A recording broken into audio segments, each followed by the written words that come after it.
Should you get x-rays at every dental visit? The question depends on who you are and how your teeth are. So let's look at why you might want to get x-rays and why you might want to say, not this time, thank you very much. See, x-rays don't have to be taken every time you go to the dentist if your teeth are healthy, if you've had nothing wrong, if you've been maybe 5, 10, 15 years with nothing wrong with your teeth.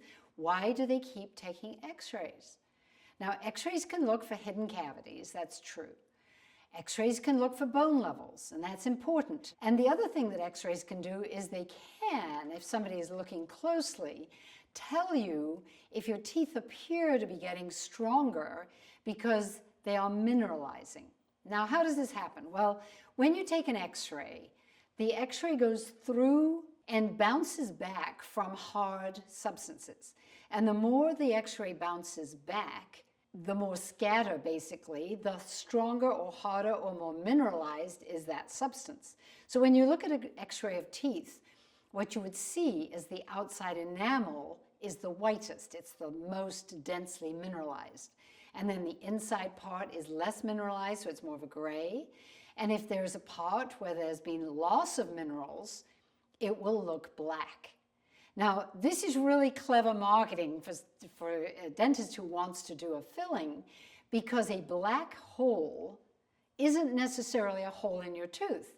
It's simply an area where there aren't many minerals. So an x-ray that shows a black hole doesn't mean there's actually a hole there. Bear that in mind, because I'm going to tell you that if your x-ray for the first time, maybe in a couple of years, suddenly begins to show this hole in your tooth, maybe between two teeth where they meet, my suggestion would be that perhaps you ask your dentist if you could go away and try and remineralize this area, put minerals back into it, and avoid a filling. And if you have a dentist who's on your side and understands that your goal is to maintain pristine teeth, then they should encourage you to go away, use the strategies that I would recommend to anybody, allowing time for your teeth after xylitol to remineralize, to put minerals back into them, and using the products of my complete mouth care system to speed the way this happens. In 6 months, you may be able to go back, take another x-ray, compare them, and actually see not only would the outside enamel probably be more mineralized, be whiter looking, but you may find that black spot is now looking more gray, less black. And then if that dentist is working with you, they may encourage you to go away for another 3 to 6 months. And when you go back, the black area may have disappeared completely. So you can use an x-ray in that creative, forward-going way. But most of the time, x-rays are taken simply as a tool to sort of monitor your mouth health. They don't make your mouth healthier. They don't make your gums healthier. They don't offer any kind of protection. They are a tool for monitoring your mouth health. And if you have a system where you're pretty certain you are moving your mouth forward, your mouth feels good, your mouth feels clean, it's a good chance you're going in the right direction. And you may not need x-rays every 6 months or every year or even every 2 years. The more treatment that you've had, the more you're going to need x-rays, that's for sure, because you cannot test the health of a mouth as well once it's been covered in a filling or a sealant or a crown. It's almost a disguise. And sometimes x-rays are a tool because you can't see if somebody's had a sealant. Just realize this, if you put a sealant on your child's tooth, your dentist can no longer check the grooves directly. It's blocked with a sealant. So your child forevermore is going to be needing more x-rays to check the health of that tooth. Once you've had fillings, once you've had sealants, once you've had a crown, x-rays become the only way to really kind of see what's underneath. And that is important. So yes, x-rays have a place. Do we take too many? People will say, what does it matter? They're not enough radiation. I would say that all radiation has an impact. When I was a kid, just an interesting point, we used to x-ray our feet when we bought shoes. My father was a big fan of having shoes that were big enough. And kids would put their feet in these x-ray machines in the shoe stores. And you would take x-rays to make sure that your toes weren't cramped within the shoe. And my father used to want to take a lot of x-rays to make sure my feet were not cramped.